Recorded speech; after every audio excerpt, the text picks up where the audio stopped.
लगते रहेंगे जब एविडेंसेस मिलेंगे, और एविडेंसेस के आधार पर जब एफआईआर जो फाइल हुई है उसके आधार पर जब केस फाइनली आपका अंतिम निर्णय में आएगा, तब जाके बताइए कि बाप ये बातें सही है या ये बातें गलत है। कौन ये पैसों की राजनीति कर रहा है, कौन ये जात पात की राजनीति करने की कोशिश कर रहा है। कांग्रेस के साथ जाना पड़े तो मैं अपनी दुकान बंद करेंगे। और आज की कांग्रेस में और उस वक्त की भाजपा और आज की भाजपा में फर्क देखिए। उस वक्त की कांग्रेस आज की भाजपा बन चुकी है। कोई फर्क नहीं है, कोई फर्क नहीं है साहब। मिलिंद देवरा जी को भी मेयर बनाया था, मैं महायुति के नाते बताना चाहता हूं, पाटिल को भी अपना सपोर्ट दिया था जो राष्ट्रपति बनने जा रहे थे। बाला साहब ने प्रणब मुखर्जी को भी अपना सपोर्ट दिया था जो कांग्रेस से थे।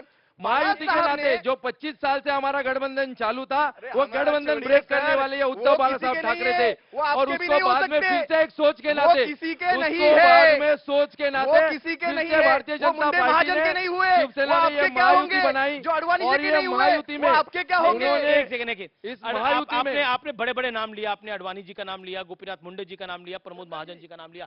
मुझे बीजेपी के प्रवक्ता के पास जाना पड़ेगा रिएक्शन लेने के लिए।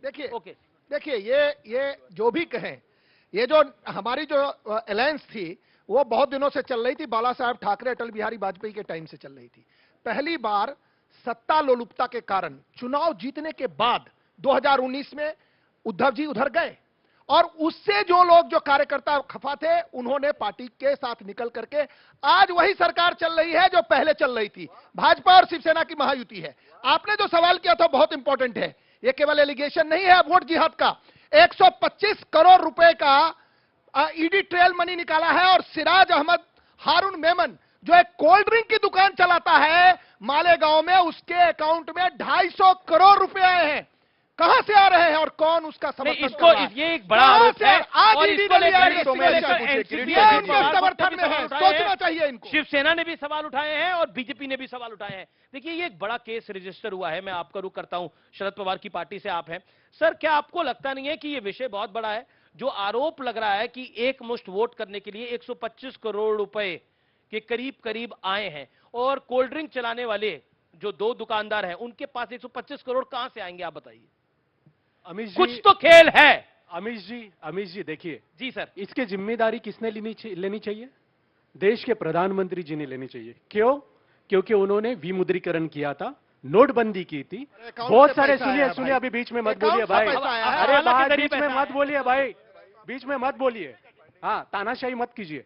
देखिए नरेंद्र मोदी जी ने जो विमुद्रीकरण किया था, किस चीज के लिए किया था? काला पैसा बंद होना चाहिए, भ्रष्टाचार बंद होना चाहिए। अगर काला पैसा आज भी आ रहा है तो उनका ये फेल्यूर है, ये नरेंद्र मोदी जी का फेल्यूर है। सवाल पूछने हैं तो नरेंद्र मोदी जी को पूछने चाहिए। 10 सेकंड चाहिए। आप उनसे पूछिए कि ये पैसा आया कैसा। आप कह रहे हैं कि जो 125 करोड़ रुपए ले रहा है उसका कोई दोष नहीं है, दोष उसका है। बिल्कुल नहीं, दोष मोदी का है तो पकड़ रहा है। अमीश जी मोदी ने तो पकड़ा रहा है, ईडी का केस रजिस्टर हुआ तो। 125 करोड़ रुपए आए हैं। सुनिए 70,000 करोड़ का पहला हिसाब पूछिए, 120 करोड़ रुपए आ गए। लेकिन ये तो वही बात हो गई, मर्डर के लिए कानून बना हुआ है, लेकिन अगर कोई मर्डर हो जाए तो मुख्यमंत्री और पुलिस कमिश्नर जिम्मेदार है, डीजीपी जिम्मेदार है। ये विमुद्रीकरण करने के टाइम कितने लोगों को आपने मारा? 100 लोग भीड़ में, 100 लोग लाइन में खड़े रह के मर गए थे। आपको पता है?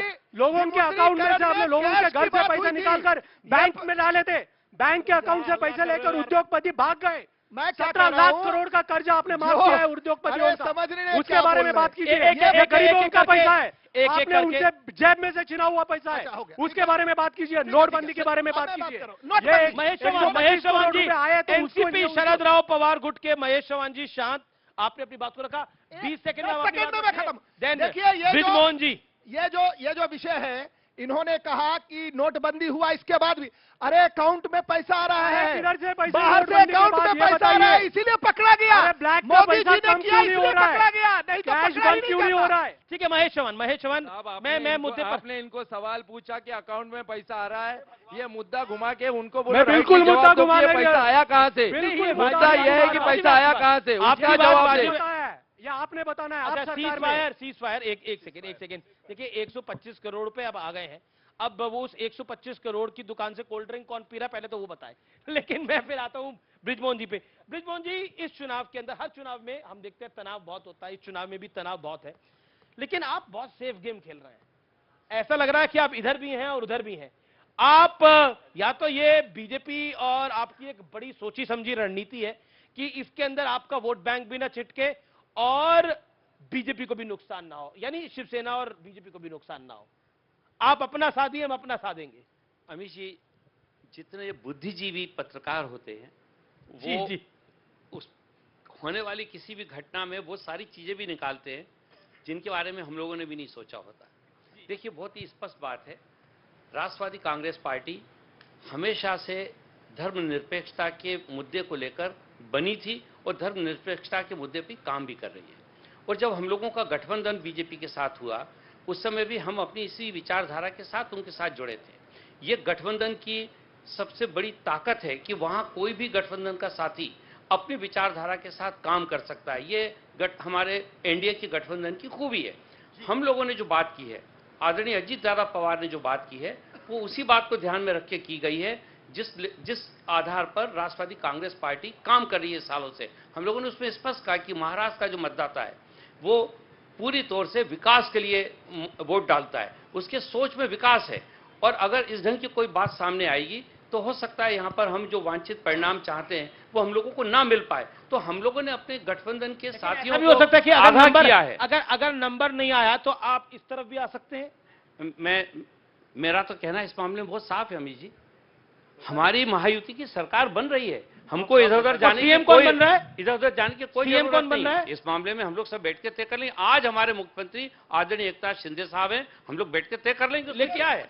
ये तो जी, बहुत जी, छोटा सर, सा मुद्दा नहीं, है। मैं हम 288 सीटों मैं जवाब देना चुनाव लड़ रहे हैं, चाहूंगा, अमित जी। जब तक ईडी नरेंद्र मोदी जी के साथ है तब तक अजीत पवार जी कहीं नहीं जाएंगे, ये मैं कहता हूं। यहाँ पर आप उनसे पूछिए। मैं सोचता हूं शायद महेश भाई को इस मामले में मालूम नहीं है, थोड़ा कोर्ट की प्रोसीडिंग देख लीजिए। कोर्ट ने इस पूरे मामले में इसके ऊपर एफआईआर लगाया है। कोर्ट ने कहा है कि लंबे समय से 26 साल से